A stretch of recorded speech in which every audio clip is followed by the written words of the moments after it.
En même temps, j'ai dormi 6 heures parce que je vous rappelle, hein, je devais dormir 12 heures pour récupérer de mes aventures.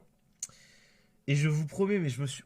Voilà, je vous mets dans la situation là, on est chill et tout, ça se passe bien. Et puis d'un coup, comme ça, vraiment, mais genre, perquisition en fait. Je- J'étais en mode, oh putain, oh non, c'est pas possible. Je vous jure sur ma vie, je vais à ma porte. Je vois 4 pompiers à ma porte. Je suis absolument nu.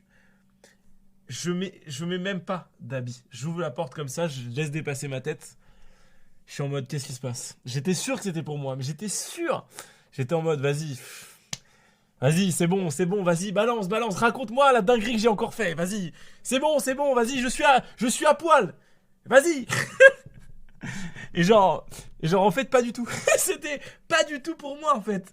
C'était un voisin qui avait appelé. Et du coup, le voisin, bah, il a ouvert, il a dit aux flics, enfin, il a dit aux pompiers, ouais, voilà, il se passe un truc de fou. Et qu'est-ce qui se passe de fou? Qu'est-ce qui se passe de fou? À votre avis? À votre avis, qu'est-ce qui se passe de fou? Ok, je vais vous spoil parce que c'est introuvable. Une odeur de poisson depuis 8 heures du matin dans le couloir. Voilà, ça fait donc 6 heures qu'il y a une odeur de poisson dans le couloir. Alors au début, je me suis demandé, est-ce que c'est encore à cause de moi? Vu qu'on me livre du poisson des fois frais à mon adresse, des kilos de poisson avec des cartes bleues volées. J'ai fait, mais attendez, mais en fait, juste quelqu'un fait la cuisine, en fait. Enfin, genre, je sais que c'est rare dans ce couloir parce que moi, je sais que moi-même, ça n'est jamais arrivé. Mon voisin, le connaissant, ça n'est jamais arrivé non plus.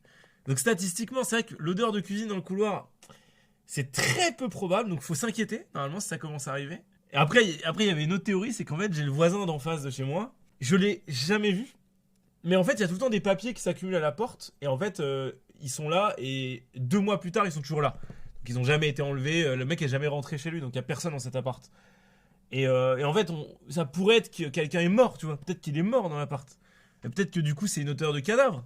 Mais le cadavre, ça sent pas la bonne soupe de poisson à l'ail, délicate, du bon fumé, tu vois. Ah non, ça sent un peu plus mauvais que ça. Et bah du coup vraiment l'incompréhension. Mais je pense que, mais même quand j'étais soupçonné d'avoir séquestré ma femme, et à chaque fois je leur disais je suis célibataire depuis 6 ans. C'est toujours très dur de leur annoncer ça.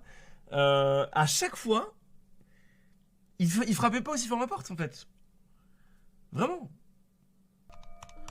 Ah ouais, en mode ils sont venus me fumer, ils sont venus pour moi. C'est fini.